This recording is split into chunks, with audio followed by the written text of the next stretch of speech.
পটুয়াখালীতে ভণ্ড কবিরাজ কেরামতের প্রতারণার সাম্রাজ্য, তাবিজের নামে কোটি টাকার বাণিজ্য। জিল্লুর খান, বিশেষ প্রতিনিধি, ক্রাইম পেট্রোল নিউজ।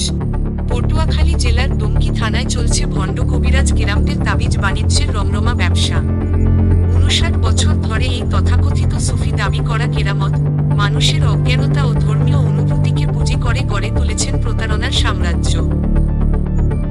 কোরআন শরীফ পড়তে না জানলেও নিজেকে সুফি দাবি করেন কেরামত। তিনি বলেন, স্বপ্নে পাওয়া মন্ত্রেই নাকি তার চিকিৎসা চলে। বাস্তবে এই মন্ত্র আর আলতা মেখে লেখা কাগজের বিনিময়ে হাতিয়ে নিচ্ছেন হাজার হাজার টাকা। অন্ধকার ঘরে নিয়ে নাভি থেকে ময়লা বের করার নামে মানুষের সঙ্গে প্রতারণা করেন এই ভণ্ড কবিরাজ। অবিশ্বাস্য হলেও সত্য, এই ভণ্ড কবিরাজ তার 4 ছেলেকে সরকারি চাকরিতে ঢোকানোর গর্বও প্রকাশ করেছেন। অনুসন্ধানে গেলে সাংবাদিকদের নিউজ না করার বিনিময়ে টাকাও দিতে চান। এই ভণ্ড কবিরাজের এমন প্রতারণা বন্ধে প্রশাসনের কঠোর নজরদারি দাবি করেছে স্থানীয়রা।